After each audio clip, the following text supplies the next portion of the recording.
Avvakıcılete efşageriya fehşagerin hakkında. Elhamdülillahi Rabbil alemin ve salatu ve selamu ala seyyidina seyyidil enbiya vel mursalin ve ala alihi ve sahbihi ecmaîn. Muhterem Müslüman oğlum, galiben köpüğünüz haberiniz bolandır. Ki kıyılan takta şahsi benamı Ferşad-ı Rahmanpur sahibi peyce peseri İran. Bir gelip bir klipi uğruğlu yakıllıkta. Dünün günün uğruğu. Dostlarla bana iyi verdi.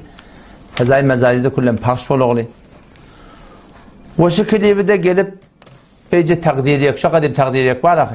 Maruf takdir yok diye ama vallaha. O da gelip şimdi story koyup da bir sürü galet fikirlere şu iki Müslüman doğamı sebep bulur. Ondan sonra gerekli oldu men şu iki peycin hakkında. Ve hatta şu iki Müslüman doğanın yağdaylarının hakkında gurun verip de açıklamalı oldum. Bazı Müslüman doğanların şöbhet haliyallah bir burada deyiptir da sana. Hetmi şuna cevap verecek oturmalı mı? Her kim burada ettiğine cevap verecek odan başı için olmalı da anla. Nokta nezerli mi hakkında fark etti ya? Yani men öd aqidam şey. Ödüme deyik tebiri. Sen ödüne deyik ya da. Sen ödüne teyiv ya. Onunla mahfetsen beter kavdat. Ama bir sen dinine deyik te. Diyanatına deyik te. Hatta sen vonmanla bir başlık yavlata be her nehvi sen ötürülüp dursan. Millet sen ağdını deyip tuğa. Sen alıp barayan aqidanı, ahlakını, sadaqatını ziril tanıtacak otala.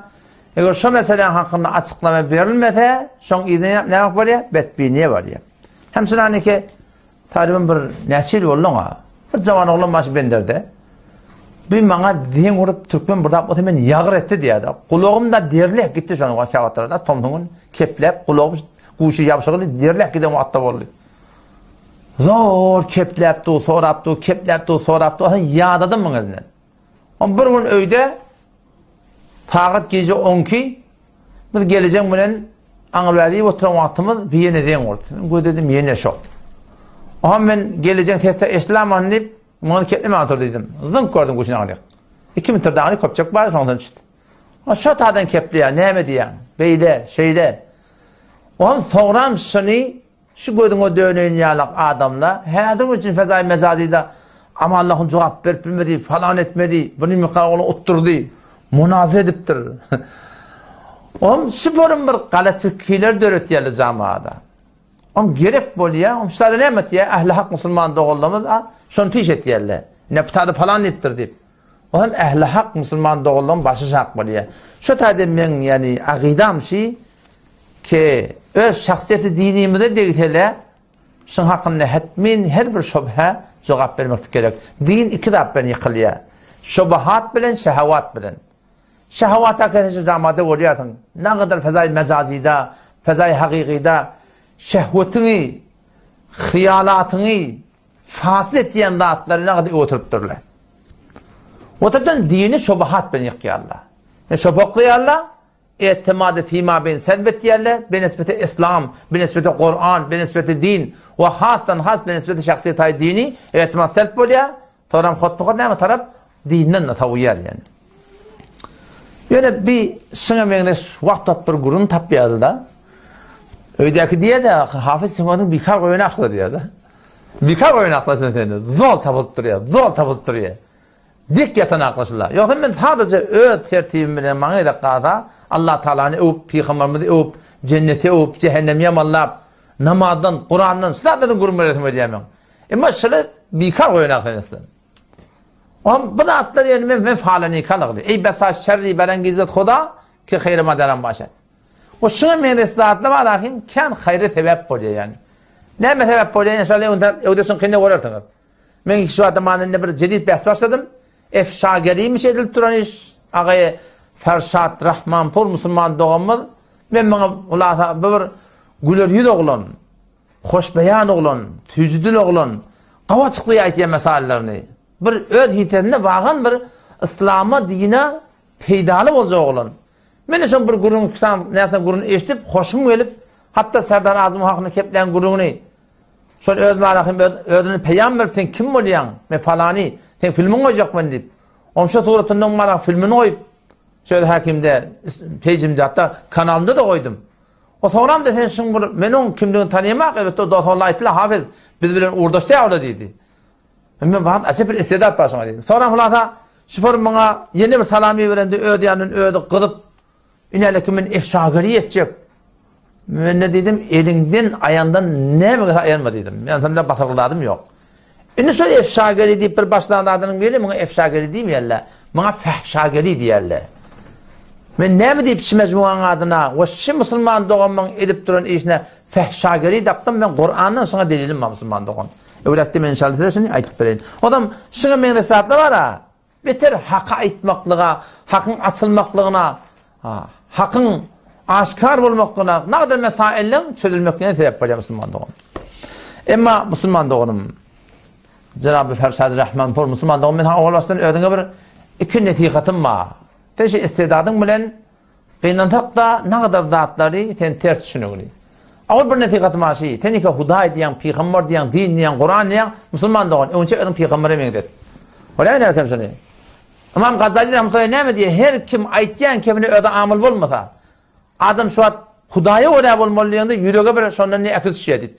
Peýgambere öde bolmalygyny ýürege şondan akıl düşýär diýär. Wagty bir adam aýtýan kefinin bolup ýeş dengen me diýär, şoň galby kulan harap bolýar. Kulun ýüregi harapma jokşa adam Hudaý taqqan. Otam şöyle musulman dogan tenike bu unwany namaýan din. O hulasa sen bu unwany bir tahlilger mesail hanawadagi şuna meňzatny öwe gelip duran alemde gawy istedadynda ba. Men ýani saňa netiqatym şi awal başda musulman dogan sen ödüňi Peýgamber sallallahu aleyhi ve sellem meňdet otam peýgamber diýen, otam Hudaý diýen. Öçeş öz zindigimizden haramly çykdyn. Günah kebirli çykdyn. Şeriata efaşkar ters fotoğraflarına çıktın, ondan sonra bir milleti baş bolup barhan kabul kıla sarmadı. Men zorum bir de ki günahkarçılık edenler tebliğ etmeliler dedi de yok. Belki haydi bir kemçilik botaşın ne kadar aytsan şu çalmak öz vücudun öyle. Men zorum şu ki biz öyle aytyanlarımızda amil olmaktamız gerek. İkinci de aytacak olayan kuruğum ki bu da baştaki Müslümanlığın olduğumda netiqat. O da Müslüman doğumudun familinin üstüne Rahman pur dettir. O zaman Rahman'a Allah Teala pur deyip de ferzende diyor. Tamam yani ki Farsi logatnamına gitten gözden başta yerin anne pur too much var da biliyor musun? Too much'i pur var. Şoňa kerimi pur var, pur kerimi var. Tawşan pur var. Pur diýen oğlan yani tawşan pur yani tawşan jakam oğlanlar diýip aýtdygy. Pur tumacı yani tumacın oğullarından, pur kerimi yani kerimin oğullarından şun manatı var yani. Ama bir aydılyan gurun ki gelip de var Ahmet familime Rahman pur dakmaklığım bir Kur'an'a muvafık değil. Ne yapayım Kur'an'a muvafık değil? Avvela adam dağdan adına Rahman dakmak doğru değil. Rahman Allah Teala'nın khas adi, Rahman dediği şun yaşarı hem şey yetip diye ayttığı. Şu fakat Allah Teala'ya khas bir benne bir adam Rahman nivette olağan günahkarçılığı muhtala olağını. Belki hatmin Abdurrahman niveli. Kerim diyten moliye, Rahim diyten moliye, Gafur diyten moliye, Şakur diyten moliye. Emma Rahman nip bir benne bolmaya, Kuddus nip bir benne bolmaya. Çon böyle Allah Teala'nın khas adi, Mufti Mehmet Şefii Osmani rahmetullahi aleyh, inneş arkadaki tefsirde, Muharrir Kur'an'na, avvalkı ciltte, Sure Fatiha'da şunu benne dakmakın hakkında, günahkarçılığın hakkında şunu fetva verdi. Bu bir kurum. İkinciden de Rahman pur, Rahman'ın oğulları demek neyin doğru olmaya? Doğru değerli kurun şey. Peygamber Aleyhisselam vatanına, Nebi Aleyhisselam vatanına, Mesihiyle, Yahudiyle, Müşrik botperestle Rahman'ın oğlunu vaadi yemiştik de. Rahman'ın oğulları diyebilmiştik. Rahman pur, Rahman'ın oğulları. Ola ne mi diyorlar? Ola ne billah ferişteli Allah Teala'nın Rahman'ın oğulları diyebilmiştik de. Kur'an'da inelekim tekirlenci ayette Sure-i Meryem'de şunakına ayet indir. وَقَالُوا اتَّخَذَ الرَّحْمَانُ وَلَدًا لَقَدْ جِئْتُمْ شَيْئًا إِدًّا تَكَادُ السَّمَاوَاتُ يَتَفَطَّرْنَ مِنْهُ وَتَنْشَقُّ الْأَرْضُ وَتَخِرُّ الْجِبَالُ هَدًّا أَنْ دَعَوْا لِلرَّحْمَانِ وَلَدًا ayet metbeyin. وَقَالُوا اتَّخَذَ الرَّحْمَانُ kafirler, müşrikler, Yahudiler, Mesihler ayetler İttehadar Rahman, Rahman tutuğulunu velede, oğul tutuğulu bekledi. Ferişleri Allah Teala'nın oğulları diyermiştik, oğulun uşakları diyermiştik de. Allah Teala ne mi diye? Seni ki Rahman'ın oğulları vaat edip durdun diye, لَقَدْ جِئْتُمْ شَيْيًا اِدْدَ beter bir tereke de aprenesi gereklidir. Ayettiğin de adınız beter bir tereke deyiptir. تَكَادَ السَّمَاوَاتُ يَتَفَتَّرْنَ مِنْ sizin şu Rahman'ın oğulları deymekliğiniz, Rahman'ın oğulunu vaat deymekliğiniz, şun şeyle bir Hudayi Teala'sının narahat, asman yarılmakla oğulay deyiptir. وَتَنْشَقُّ الْأَرْضِ yer yarılsa yarılanmalı. Ondan sonra kullen dağlar, dağlar, kullen malak nis nabut bu tavalanmalı. O ne deyip? En da'u lirrahmani velede. Rahman'ın oğlunu vadibet geldi. O zaman şu taydan şu famili ki ştada şunu Rahman pur deyip aytmak Müslümanlığın bu Müslümanın şe'nine değerli. Gerekli şuna mengideş. Ben hak tarafı katağıma demen yan ayttım ha. Şun yalak gödüne dönöyle şuna mengideş görünür. Ağdap birisi hakikatler yol çıkmana tebep oluyor da. Ben şoğutunu açıklayan bahana oluyor adam bana. Hem ödünde defaat diyen, hem dininde defaat diyen, hem de bir meselelerini açıklap veriyen. Rahman pur dakmaklık doğurdu. Ahad pur dakmak doğurdu yani. Samad pur dakmak doğurdu. Çünkü böyle Allah'tan khas adlar biliyor musun? Pur kerimi, kerim pur diyenin iradı yok yani. Pur şakur diyen iradı yok yani. Pur rahimi diye rahimi pur diyen iradı yok yani. Ama Rahman'ın oğlan şava demektir. Kur'an'ın zahir tercümesinden gelen vallahi alem sevap. Bir gördüm. İkinci gördüm bu Müslüman doğumunun peyci takdiri yakın müdirinin hakkında. Peyci takdiri yakın müdir var. Bir de kadim beştimellik ödönü şey. Kimliğini bilmeyensin. Onun çeğe bir yankı Moğlu Ömer Tumoç. Şomuş o demi. Ahir belli oldu şoduğu. O zaman bunun başına yok görgün getirdiler. Yok görgün kim getiriyor? Allah Teala getiriyor. Hudayi Teala'nın peygamberi aydıptır. Her bir adam bir adamın avreni kastetse Allah sen öyünür tuğa ederdir. Sen fikretme birine kasteden de sen ona kastettiyen. Kastettiyen Hudayi veren taraf. وَلَا يَحِيقُ الْمَكْرُ السَّيُّ اِلَّا بِيَهْلِ diye Allah. Telekçik öğrene vurlar deyip Hudayi Teala. O zaman bana ne yaptı ki avreni kastettiyen Allah? Hak talep deyip de ne turumuz var ne kelas var hiç saat yok. Gühürdük görüyor bari yok buna. O taraftan İslam Muhammediye Müslüman doğumuz geldi. Onu da ben dairette ayttım ama şu vakta da. Sen neydim? Avreyi kastetmediydim. Sen ayttığından yanlış dedim. Yok dedim Hudayi Teala burada çıkar ya da ortam var yakın bir iyiydi bir Resulayı var ya. O indi de bir sonra bir ikisi tavırsı sonra Moğla Ömer de sonra istifa verdi. İslam Müslüman doğumuna istifa verdi. Şu 6 ay 7 ay var şey peyci takdiri yakın müdiri kadim beştimelik ödönü kimliği bildi. Gel yanın elhamdülillah. Yani yakınlıkta ve çoğunlukta bir belli var bir Müslüman doğumunun adı Ali himmeti kümmettenlik belli var. Elhamdülillah ahir kimliği belli var. Ve yani yakınlıkta da ulukan bir kavu iş etti bir. Yani istoriyeme geldi. O şatoratında şöyle ben ten hakkında ten filmler becerdim. Birisi maskara bazı filmler becerdi var mı dem? O zaman biz cevabını verdik. Keşke ahlak şu da ben ayttim Kur'an'ı orada dini orada şunun ettiğini işleyen din dipton Huda dipton Huda veren peygamberi var ya gıymallam Allah'tan. Allah Teala ve la tesubbullezî yed'ûne min dûnillah. Bot perestleri tevmen diptir Huda Teala. Ne midir? Fe yesubbullâhe adven bi gayri ilim. O Allah tevor diptir. Bot perestleri de tevmekte icazet vermedi Huda Teala ne kadar ileride.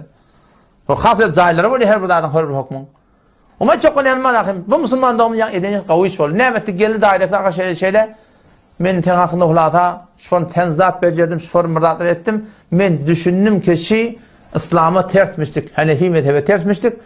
Bah tamamı cüret gelip mazeret kahi etti. Bağışta diye ayıttı da. Biz sen hakkında Ahmet'imiz çek diye. Biz sen Vehhabi biliyet. O bilsen bu müşkül yok. Yöne şın şey edenişi ki gelip de men edenişim istimadi demektik. Sonra mazeret kahi etmektik. Bir bağın önüne onu var akım bir ulukan da attı yani. O zaman bir bolya beter kaldı. Mazeret kahi etken bolya ben de tendim tarafından maaf dedim. Allah'tan ben de kutayla maaf etsin dedim. Hop gel bir kun geçmeye iyi diyandan yang Şifersat Rahmanpur Müslüman doğumunun Rahmanpur demirler var ya tabi biliyor musun? Derimler uğraştır. Şifersat Müslüman doğumunun şu yang koyan klipini gel akınan bir yerine mesela istoriyet koyadı bir. Kun geçine mazeret kahi edenden. O zaman bundan benden dairek vardım. Elican bunun ne mi dedim sen? Düğünün ne dedim sen dedim. Mazeret kahi eden. Yamaçlardan bunu koymak ne mi? Onu ne mi diye? Ben niye tenz koyacak gelip mazeret kahi ettim diye. Ben dedim 6 aydan sonra 6 ay hatta tenz verecek geldi demek hakkında. 6 aydan sonra sen tenzin Kur'an'ı tersligini, şeriatı tersligini, mezhebe tersligini bildin. Ha, onu anla tövbe ettin, mezhep kayettin. Sen ilerlekem şey Müslümandan fersat gelip töhmet kuruptu, töhmetin haramlığını.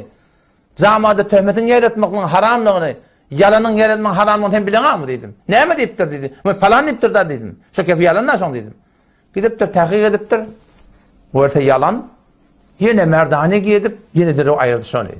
Yani şu Müslüman doğumda Ali Himmeti diyen oğlanlar o da tedeka adam olmalı şey, tedeka cavan olmalı. Öyle bir şey galat fikriyet çıkıyorlar. Yok tedeka adam olsa gelmezler kayetmeli. Tedeka adam olsa şu töhmetliğin bilenine bana kadar hasfettir şunu.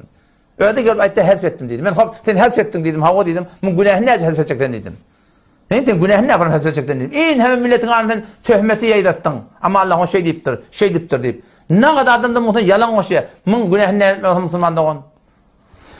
O zaman bana bakın yani şöyle yani yanlış yani katı yanlış. Ama barayını özgürüm bu da. Ne mi deyip şu mecmuanın adına ağaya Müslüman doğum fersat Müslüman doğumumuz getir men efşageri edecek ama Allah'ın içi efşageri. Müslüman doğum tenge deneyişine efşageri demeyeler. Tenge deneyişine fehşageri değil ya. Kur'an'ın ayeti Kur'an'ı bilen. İnelekem ben tahkik ettim Kur'an'la. Vallahu a'lemu bis-savab. Lefse fahişe. Efşageri de fahişegeri diye ne biliyor musun? Lefse fahişe elif lam bilen yebdune elif lam men yeten tahkikim şöyle 13 sarıp Kur'an'a geliptir. Lefse fahişen muhtelif manatı var Kur'an'la. Umumen zina manada da geliyor. Günah kebire manada da geliyor. İnelekem Ali İmran'la 135. ayetinde وَالَّذ۪ينَ اِذَا فَعَلُوا فَاحِشَةً اَوْ ظَلَمُوا أَنفُسَهُمْ ذَكَرُوا اللّٰهِ فَاسْتَغْفَرُوا لِذُنُوبِهِمْ وَمَنْ يَغْفِرُ الذُّنُوبَ إِلَّا اللّٰهِ وَلَمْ يُسِرُّوا عَلَى مَا فَعَلُوا وَهُمْ يَعْلَمُونَ Allah Teala'nın kelamı. Ne kadar avadan? وَالَّذ۪ينَ اِذَا فَعَلُوا Muttaki adamlar. Cennetiler Huday'da öptür. Kim söyle? وَالَّذ۪ينَ اِذَا فَعَلُوا فَاحِشَةً Muttakiler Huday deyip verin adamlar, ol bir adamlar ki وَالَّذ۪ينَ اِذَا فَعَلُوا فَاحِشَةً bir fahişe, günah kebire murtekep olarlarına اَوْ ظَلَمُوا أَنْفُسَهُمْ ya nefslerine zulmedip günah sagire murtekep olarlarına ne emet yerler? Derrev çıkanım. Zekerullah Allah'ın yatlı yerler. Hay edadım oldu. فَاسْتَغْفَرُوا لِذُنُوبِهِمْ Oturup istiğfar et. Ya Allah mağfede var. Günah kebire murtekep oldum. Sagire murtekep oldum diye. Allah'a yalvarıp Allah'dan bağışlamaklık diyorlar. Allah'dan başka günah bağışlayacaklığı yok. Öldürdü biliyerli diye. Şu tertibi kimin günah kebir ettim. İmanlı adamla etmeli işler değil. وَلَمْ يُسِرُوا Israrlı da yok. İnsanı günah kesirip boluyor. O zaman işte da şu 135. ayet Ali İmran'da Allah Teala fahişani günah kebire deyip sündürttür ezbendilerine. Kabinime soracak da Cenab-ı Fersat Müslüman doğanım ten şeyi vuran töhmetlen o camiada yayradan yalanın o sen Müslüman doğan Ali Himmeti Müslüman doğancağım teneke geliptirsin şun yalanlarına ananıp hem birçi tane töhmetlerine barıp hasbettin şu töhmet camiada yayratmaklık aya töhmet günah kebire değil mi? Gıybet günah kebire değil mi? Yalan günah kebire değil mi? O zaman şu atışları ki ben efşa edip gelip sorum men hakkımda ne kadar töhmetler kurup dururlar, camiada yalan hayrat dururlar, şöyle fahişe geri edip dururlar. Yani iyiliğin arasında günah kebireni yer edip dururlar. Şudur bilemeydi adamı. O Müslüman doğan fersatcan tenetiyensine efşa geri değil mi Müslüman doğan? Ve tadimi Kur'an tenetiyensine var fahişe geri diyorlar. Ne mi töhmet yer ettir? Bir nesana beni öden inşallah bana yakan aytıp verir mi? Şu ben buradan aytmasam, şu yımlık kazak benlerdeki oğlunun kurungalı yatırın akla. Şu zor aydıp duruyor. Ben yakan aydeyin, üstünden ne kadar hakikatler inşallah atılır yani. Avval baştana, min filmma, min elhamdülillah, onu mesele kurun öpbeyen, 10 illa minna ol, 80 odaki berin kurun. Bu ad neyse, nevedin o. Gelip şu arada 8-9 yıllaki 10 nek berilen kurun bilen, bu tədəki berilen kurun ikisini, avvala doğru Türkmenle düşünürler. Men bir yerde Türkmenistanda Vehhabiyet var diyen, bir yerde diyen Türkmenistanda aslı Vehhabi yok diyen, şu ikisini doğru düşünülmeyen Türkmenistanda doğru düşünürler. Aslı Vehhabi yok diyenin başka bir kurun, ola 10 lamında ol kurunu. Men o bir netice ettim bir cevap o da, o bir netice ettim sonra bir netice ettim. 10 yılın arasında kim fasılı var? İkinciden de, Men awan ilmin aydından aslı Vehhabi ki Türk mezhebi aslı Vehhabi olsun şu Türk mezhebi yoktu. Men şu hatta şey diyen şunu. Aslı Vehhabi ba Vehhabiyet'in aramında. Yani ol Vehhabiyet'teki kitaplarda şey diyorlar kamil şöyle Müslümanlık onun. Şunun içinde arahını Türkmençen doğru düşünülmeyeni o mobilde şey kışırak getiriyor. Bu hatta millet göremesin hay filmlerin ama Allah'ın anlamadın. Millet beriyen grundan anlayana bar kocakan gören aparatta da vardır. Defaz mezhebi Hanefi'nin üçüncü bölümünde şu vakit bana haçtadığında veren kurum Türk mezhebi Vehhabiyet ne yaparım var ne yazıyor şu akını veren kurum gelip şun arasında iki tane böyle kurumu arasında 10 yıl geçen kurumu doğru düşündürmez mi adına Suti koydur ya. Suti de Ruti o da Müslümanlar. Sen Suti deyip durdun. Ona Ruti diyorlar biliyor musun? Ruti'nin ne sonra inşallah ben kurumla itip verin dedi. İkinciden bu tada gelip ama Allah'ın destperverdiği Beluça diye de ne yapayım destperverdi olmam ben? Ben 46 yaşında okuyup durun Türkmenistan'da 6 yılları. Beluç'tan ahımda 4 yılları. Bir direk gideğinde destperverde olayamazsan onunla Kurdistan'a da gidip okuyallar var. Olur rağmen destperverdiği korta olayamıyor. Maşatta da Türkmen Afgani doğullamını yani okuyallar var hava. Ola destperverdiği Afgani ha olayamazsan. Hanefi mezhep. Ben yeni vatan kanıyorum. Ben Hanefi mezhebe koşuştum mi? Ola Türkiye bilen Kurdistan bilen Şafiileri koşuş birerler var. Onlara ne emitlerine keplen ağın böyle gidip okuyana destperverde olayamaz diyen na. Hem töhmet hem gıybat. Ama ten ihtiyacın var ha. Şuna fahişegeri. Camaate sen fahişani yeret durdun. Sen töhmeti yeret durdun. Sen camaate yalan yeret ya Müslüman da olsun. Ondan sonra da ne mi diye? Akma kaydar akıl deyip tentek ölün hayır diyorlar. Mun adı diye avul Tehdit Muhammed etmiştik diye. Soram diye Beluç'tan ağına varıptır diye. Beluç'ta diye Kur'an Tehdit Muhammed adı kabul eden ak diye. Aslında Mehmet de kabul eden aktivite diye. Kulle mun adını ütlettir diye. Amanullah da akıptır diye. Yalanın ulu kanunu dedi. Ulu kanun töhmet, ulu kanun gıybat. Camaada rahatça yayladıktı. Muna diyelim fahişegeri. Men kakamın adı aman men isteyem mi? Men adım Amanullah aslında de. Men kakamın adı dünyaya gelinmeyen men aman men. O yolun haliyanda mesela Türkmenistan'da umman ikatta kılıyor da biliyor musun? Men kişi çıkardım tezi. O zaman sonra dine, diyanete gelinden sonra bir tane atakari de oturmaz mı? Atakari, bana Ataullah dediler. Ondan sonra dedi Amanullah diyeyle ben diyorum diye minne kavlat da dedim. Ben Amanullah otam sonra yeterdat ben dedim. Allah'ın amanı olayım ben adabından sonra şeriatın tersinden mi Huday Teala bana verdi dedim ben. O şu mebna bilen bana Amanullah dediler. Gelip öyle annem ben yolma tarihinden bana yolma tayfan adım tutmadığı indir. Atam diyendir dedim. Şu atam aman yerleri şu gayrada orsun elinde tuttur beni. Şehit boltur diyerler. Ha, bir adam hizmette de gelip yakan bir gav diş gördüm. Sonra da bana şu dişimde edilen görün şey, sen bir gav adamın adı dediler bana sonra. Sen şey dip vermeliler dediler da. Çok da bana bir kavuşaklık bu din diyanın emrini bileyim da. Sen bir gav adamın adı deyip bana şu dişime geldi sonra da. Biri. O da bir yalan vuracağım.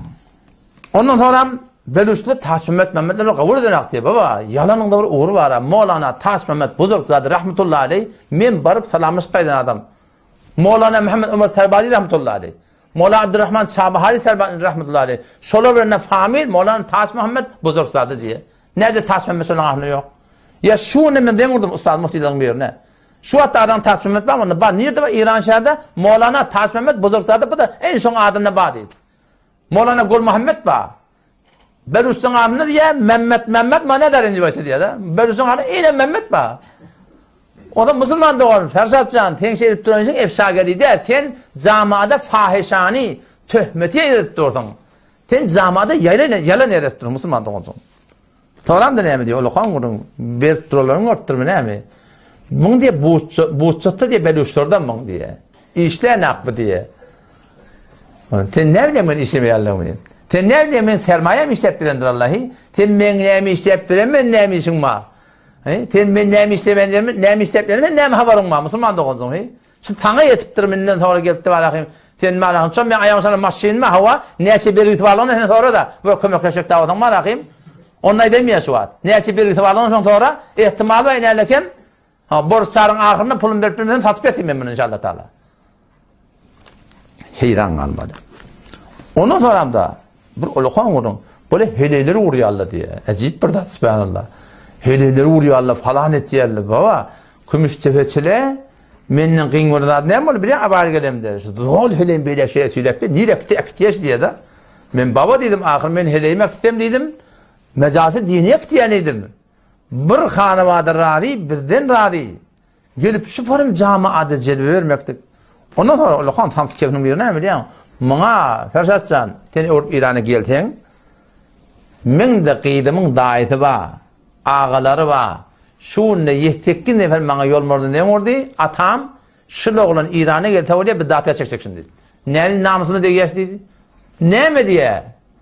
Tamsık diyemeyecek olayım biliyor musun? Halkıp becek olayım karar. Bu diye qiyidin niye 9 yaşında diye belüsler veriptir diye. Kayıtı bir Samsun kevine ananıttırdan gelen şiyalarları ananıttırdan. Qiyidin niye 9 yaşında belüsler veriptir. Baba men koyrakanım inaş hoca nefesi. Şey eder misin? Molla Abdülhakim İbrahim Necat men koyrakanım. Men qiydim 14 yaşında erus ettim. Ödünden soradım. Radi olup yanında zayman etti. Tebiidir az zayman etti Müslüman doğan. Artığım da başı var. Adında Hafız Mehmet Kerim Salih taktık adında. Hafız inşallah bolur da anne. Mehmet Kerim Salih taktık adında. Heyran kalmalı. Ne mi diyeyim vallahi gelmesin.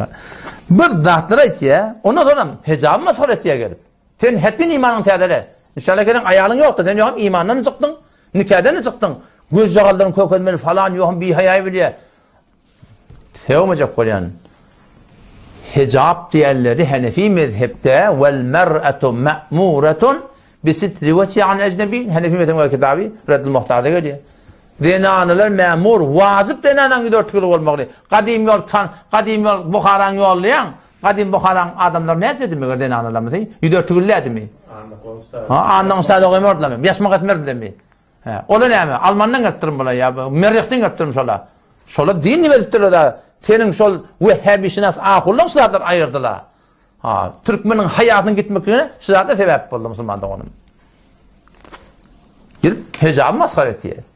Sonra da bilmeyen bu diye tekfiri diye.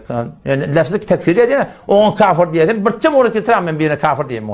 Ben ne kadar sokan ayınım ama tekfir etmeliler kitabımda yadığı değil. Tekfir yazan ne var arada? 7 bölük kurun mahsus mantıkada tekfir ettilerle onu bildirdik. Münazara çağırdık. Kaçıp gittiler. İran'a kaçıp gittiler. Onun Celal Kari bir kurunu koyuptur. Onun kıyını ketem olmasam Celal Kari yüreğinde yok diye de meğer alim ol gayb mi sen birinin yüreğinde ne malın bilip bilmeni? Sen meğer alim ol gayb bollun mu? Sen birinin yüreğinde şey yok, yüreğinde huday yok. Sen nerede yüreğinde huday yok mu? Sen ne biliyorsun? وَجَادِلْهُمْ بِالَّتِي اَحْسَنْ Kur'an ediptir. Cedelleşmeklik de dinine bağ yok da Kur'an ediptir. Ecib bir adamdı yani. Sonra da ne bileyim ağımda oldu şu Fersat Pehlivan Atyan Kur'an'ı. Kur'an'ı ayet Kur'an'ı eskar diye. Baba seneki hiç akım. İnelekem İmam Zümgü muhteremi benler Türkmen ne şu tehmeti bana vurdu da. Allah Kur'an'ı ödünden tefsir et diye. Lefsi ted'ûne hem yerde ibadet diye. Ben doğru Hanefi mezhebi kitabını düşündürüp verdim sana. Kim Allah'a dedim. Yani Hanefi mezhebi kitap şey diye. Men demek dedim. O da Gurrun içinde ayetin içinde ben niren yanlış tercüme etsem ederim. O olmaz hatta. Ben umumen Gurrun bölümünde ayet-i Kur'an tercüme edeni demek.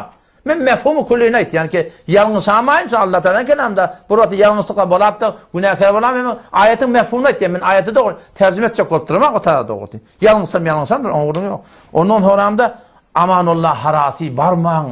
Sücüdüller baba biz ademiyemde akıl baba. Aynı kafirlerin ahlakları şey. وقال الذين كفروا kafirler ayetler la tesma'u li hadal Kur'an şu Kur'an'ı kulak atmayın. Kur'an'ın öyle keplanak. Şu Kur'an'ı okuyanı kulak atmayın diye ayettik da. Peygamber Kur'an'ı okuyor kulak atmayın. Baraman yanına he? Burada doğru şey olur. Bilmediğim yer barın ağacan. Hidayet kimin elinde? Allah Teala'nın elinde mi hidayet diyorları? Başı işin elinde derse. Hidayet Allah Teala'nın elinde. Müslüman da olalım. Barın hidayet Allah'tan dileyen. Onun da yanında barın. Onun da yanında barın. Tahkik edin. Varın Hanefi mezhep hayat Müslüman da olun. Amanullah harasi döretiyeli biliyor musun? Ondan sonra da bir ahırda da var bir tatlı garat adam öldür ha burada bir neul bile bir şovottu tabi biliyor musun? Sizce bir hıyanat, cinayet ne bileyim ben sana? O da Müslüman da onun fersatsan tenet yani için efşageri de fahişegeri. Sen töhmet camiada haram töhmeti yerettin. Günah kebire töhmetten yerettin. Günah kebire yalandan camiada terörist yaptırdın. Bename din. Sen şu önküce alıp barayan tertibine gitsen tamam beter kavut Müslüman doğan. Sen yani inni yaman yerden korona batı Müslüman doğan. Bundan melek inşallah Teala sen men şu aydan gurundan yekan belli. Ne deyin? Sen ne oturuşa çağırın ben sen gelip bilecek ya yani. Sen ustahdan gelip sen nerede gelecek kullanmayın. Şu anda bir yerden oraya. Başta deyin oraya diyen. Direktime göre adına itip vermeyin. Ha, sen bir yalanınsı deydi. Ne mi yalan? Uluğun takdirli oturuşak demek ki sen kabul edin abi. Ben dedim her bir takdir ki biz ben karşı olup ya şunu oturuşturmanı getirdin öde de kurbanlık koy. 3 tane toklu verecek dedim. Sen getirdin. Ben sıfırın başında.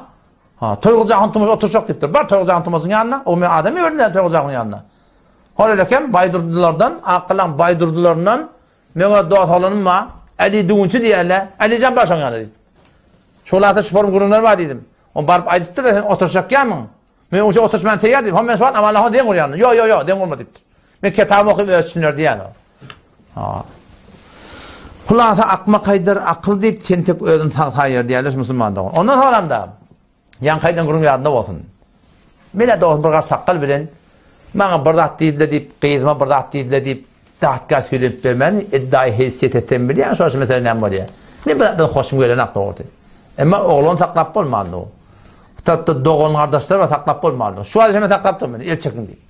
Sen ne men hakkına gelip namısa barmak koyarsın. O da yalan bilen. Aslında ben kıydım 9 yaşını verem boyuna. Sana ne mi? Sana yetiptirmiş o. Her ki mulhetlen vurun da o oğlum bir yerdeydi de diyen orada cavan oğlan. Ne mi deyip diye Hazreti Ayşe diye Peygamber'in 9 yaşını nikah edip attır diye. Ben ne dedim? Erus'a radi dedim. Sana ne mi dedim? Erus hanım radi. Hazreti Ayşe Peygamber'in sonra 42 yıl yaşaptır.